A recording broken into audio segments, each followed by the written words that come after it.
할렐루야. 오늘은 용서의 무릎이라는 제목을 가지고 함께 은혜를 나누겠습니다. 마르틴 루터가 1517년 독일 비텐베르크 성교회 문짝에 95개조 방방문을 내걸고 교회 개혁을 요구했습니다.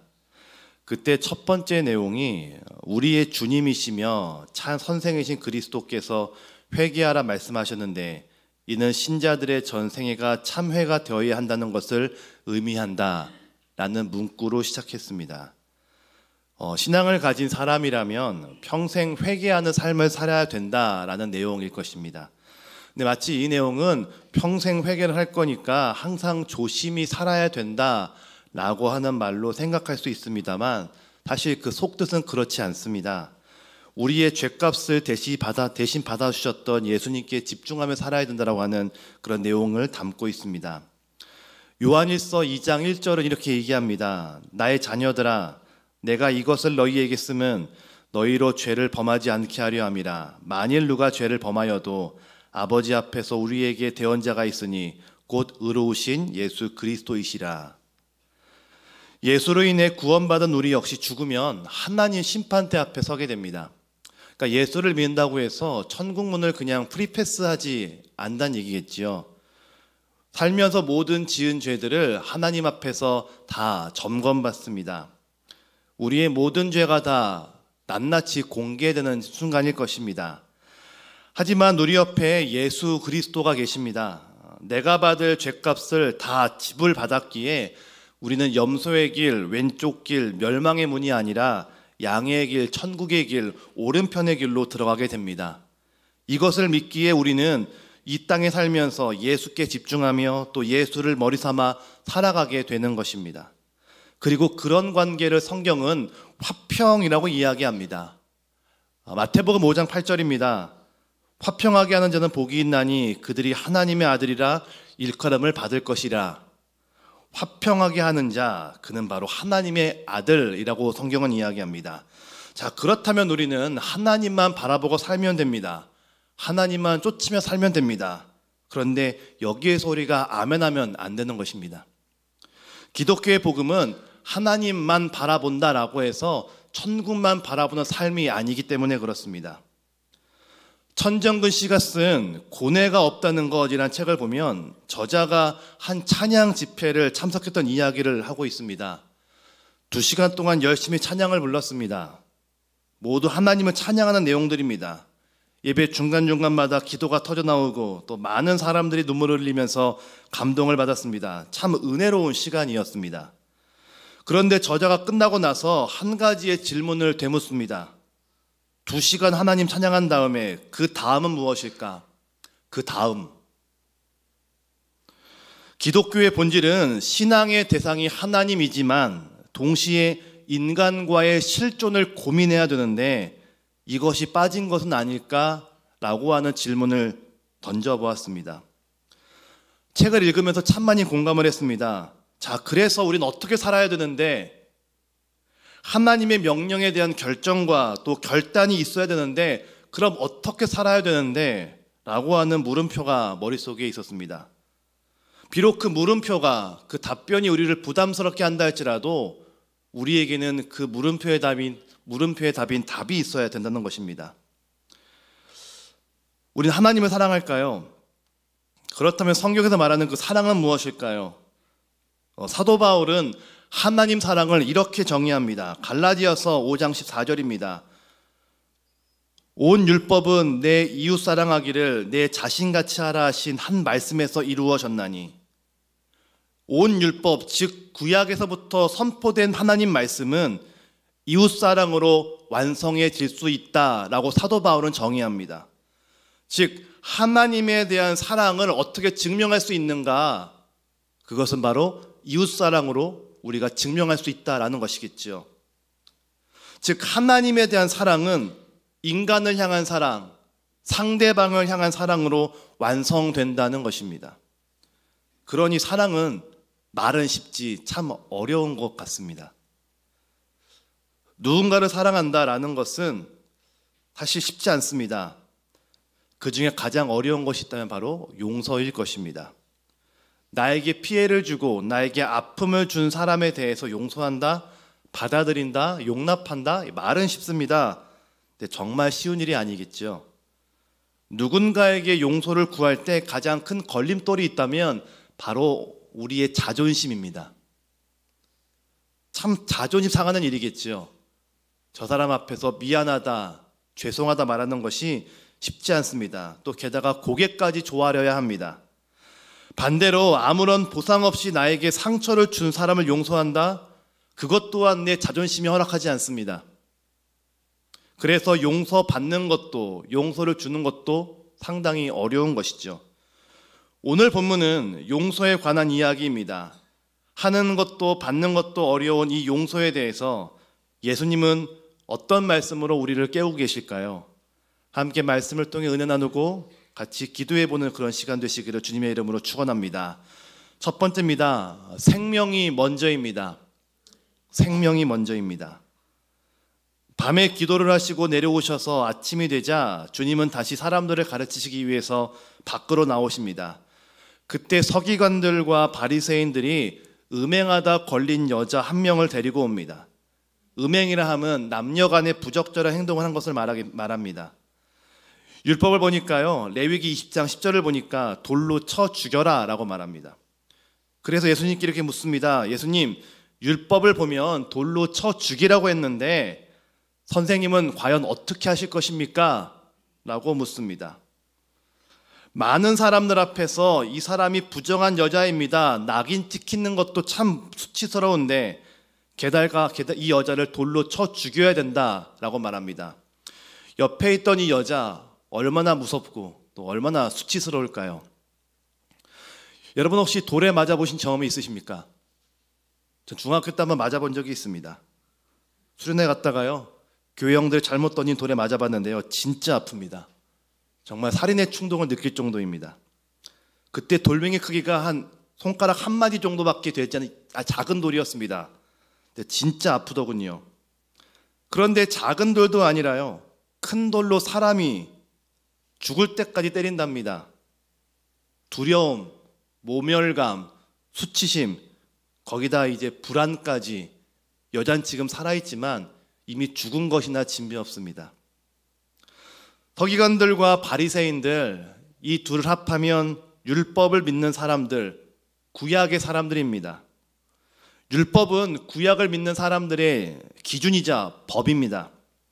그러나 이땐 로마 시대입니다. 로마의 법은요, 사람을 심판하려면 법정으로 가는 게 일반적입니다.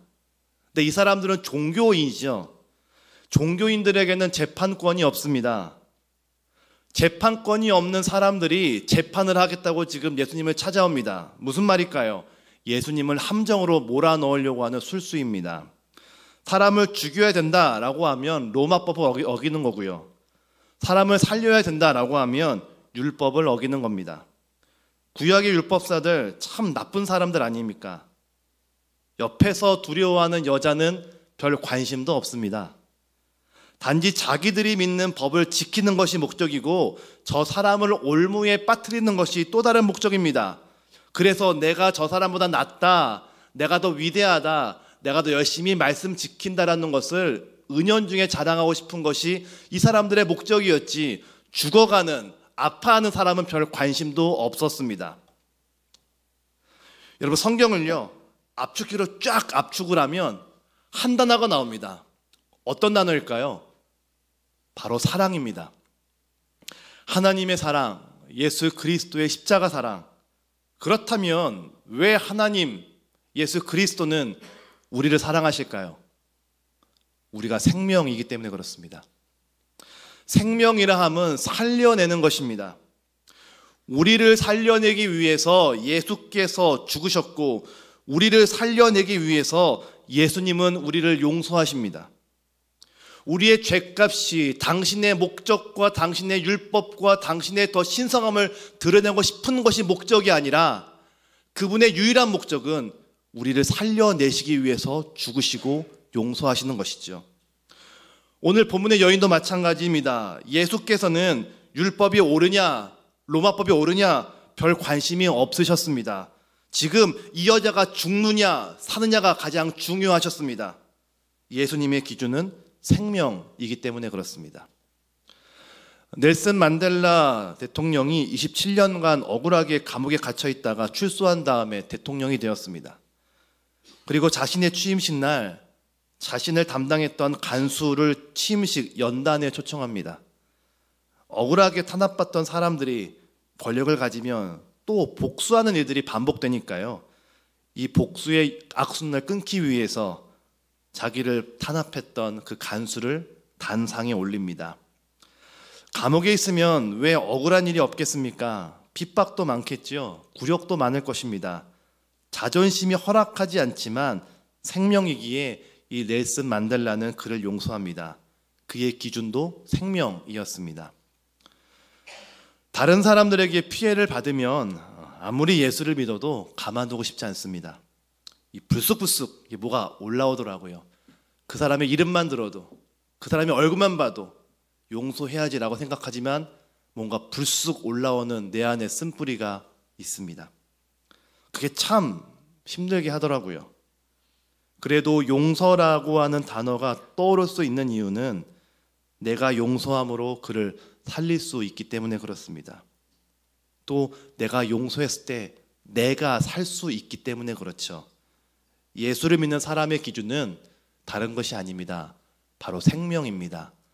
살릴 수 있는가라는 것이겠죠. 여러분, 용서는 말은 쉽습니다. 근데 진짜 어렵습니다. 그래서 하십시오, 해야 합니다라고 하는 설교의 외침이 어찌 보면 참 와닿지 않을 때가 너무나 많이 있습니다. 그러나 우리의 유일한 기준은 바로 생명일 줄로 믿습니다. 예수가 나를 살렸으니 나 역시 누군가를 살릴 수 있는 디딤돌이 되는 것입니다. 생명을 살리는 사람, 생명의 기준 맞춘 사람, 기준이 분명한 저와 여러분 되시기를 주님의 이름으로 축원합니다. 두 번째입니다. 용서하는 사람도 용서받은 자입니다. 용서하는 사람도 용서받은 자. 구약 성경의 첫 책인 창세기는 스스로 재판관이 되고자 하는 아담의 이야기로 시작합니다만 마지막은 스스로 재판관이 될 수 없다라고 고백하는 요셉으로 끝이 납니다. 요셉은 자기를 노예로 팔아넘긴 그 형들을 얼마든지 고통을 주고 벌할 수 있는 위치에 올라갔습니다. 그러나 그는 그렇게 하지 않지요. 창세기 50장 19절과 20절에 이런 말씀이 있습니다. 요셉이 그들에게 이르되 두려워하지 마소서, 내가 하나님을 대신하리이까. 당신들을 나를 해하려 하였으나 하나님은 그것을 선으로 바꾸사 오늘과 같이 많은 백성의 생명을 구원하게 하시려 하셨나니. 놀랍게도 이 내용은 구약을 통틀어서 사람들이 서로 용서하는 내용을 담고 있습니다. 구약의 유일한 용서의 이야기입니다. 용서는 기도의 관문과 같습니다. 우리는 하나님께 용서를 받아 하나님의 관계가 정상화되었기에 기도할 수 있는 것이죠. 우리에겐 자격이 없습니다. 우리에겐 하늘 아버지에 대해서 기도할 수 있는 자격도 그런 요건도 충족되지 않습니다만 그분이 나를 용서하셨기에 내가 당당히 기도할 수 있는 것입니다. 또한 우리에게 죄 지은 데를 용서하라는 명령을 받은 사람들로서 우리에게 피해를 입힌 사람에 대해서 오히려 기도해야 된다는 말도 안 되는 그 순종의 의무를 부여받은 사람들이 바로 우리들입니다. 이유는 간단합니다.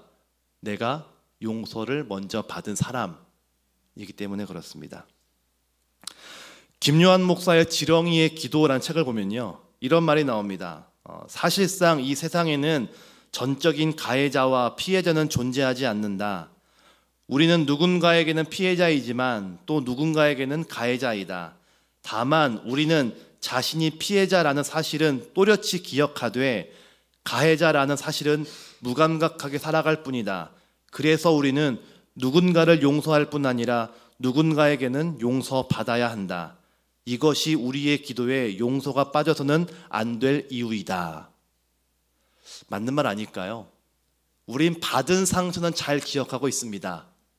그런데 준 상처는 별로 기억을 못하죠.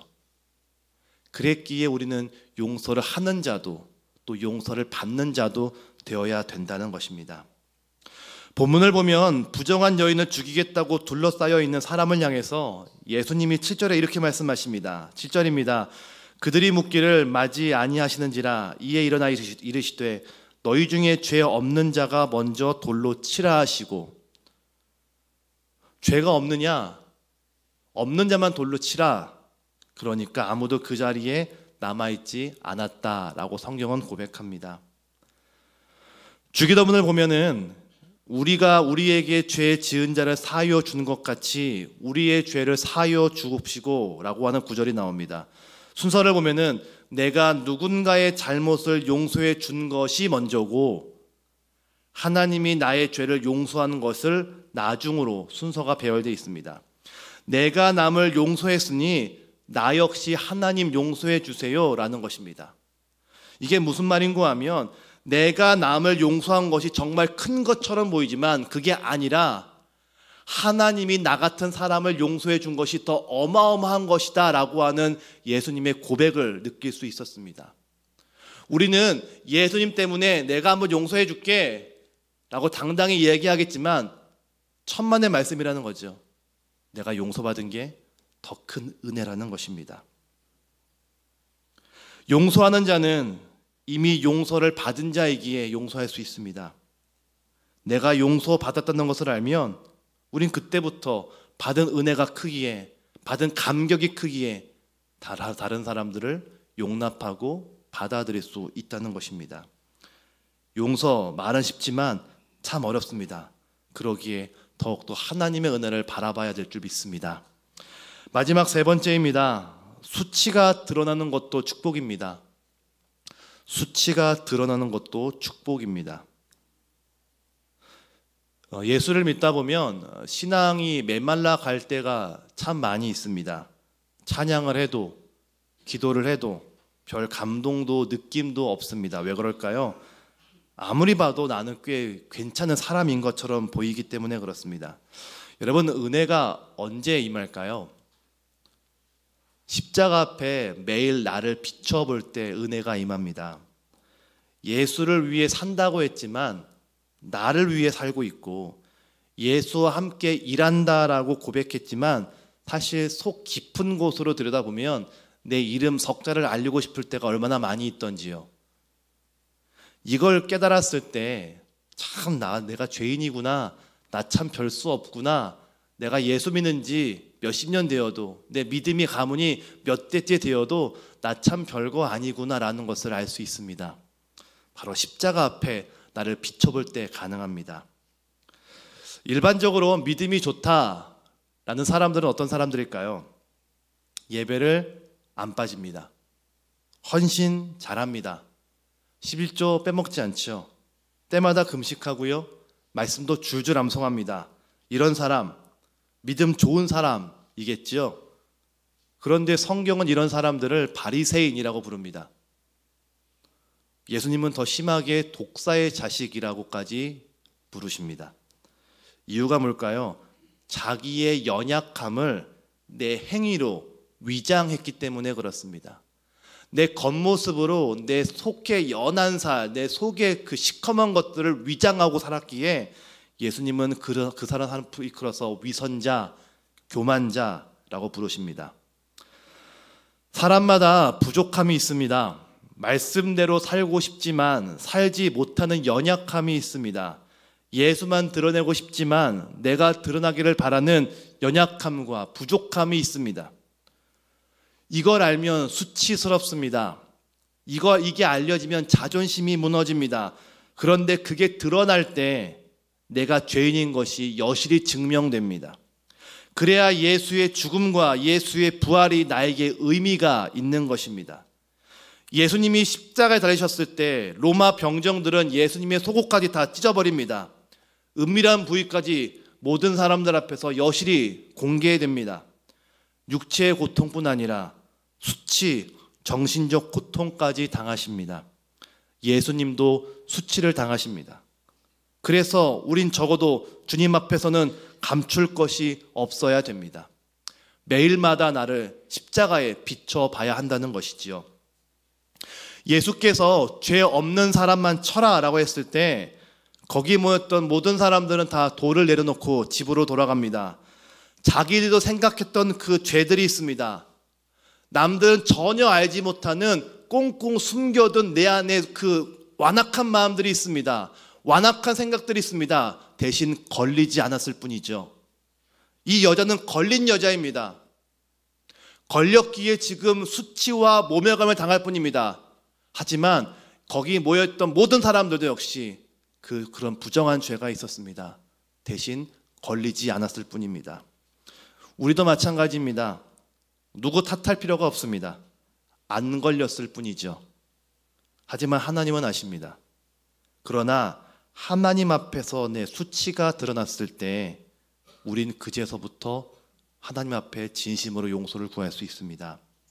그리고 나에게 생명 주신, 나를 살려주신, 나를 저 죄와 지옥과 저주의 모습이 아니라 천국과 하나님의 우편으로 이끌어 주신 하나님의 은혜를 알기에 생명 살리는 것을 최우선으로 가치를 여기며 살아갈 수 있게 된다는 것입니다. 여러분, 복음이 능력 있는 이유는 생명이 기준이기 때문입니다. 생명 주신 하나님의 은혜로 인해서 생명이 없는 사람에게 하나님을 전하게 하십니다. 이것이 우리의 사명이자 또 감격입니다. 오늘 나에게 피해준 사람이 있으시다면, 혹은 내가 피해를 끼친 사람이 있으시다면, 다른 어떤 것보다 나를 살리시고 또 나를 일으켜 세우신 하나님의 은혜를 기억하며 용서의 복에 놀아 고백하고 기도하는 저와 여러분 되시기를 주님의 이름으로 축원합니다. 같이 기도하겠습니다. 하나님 감사합니다. 하루의 시작 주님께 엎드려 예배하게 하심에 감사를 드립니다. 살다 보면 억울한 일을 겪기도 하고 분노할 때도 있지만 매 순간 십자가를 바라보는 우리가 되기를 원합니다. 내 생명 살리신 주님이시기에 사람을 살리는 것에 최우선 가치를 두게 하시고 나부터 은혜를 경험한 사람인 것을 믿음으로 인정하며 기억하며 다시 확인받는 우리 모두가 되게 하여 주시옵소서.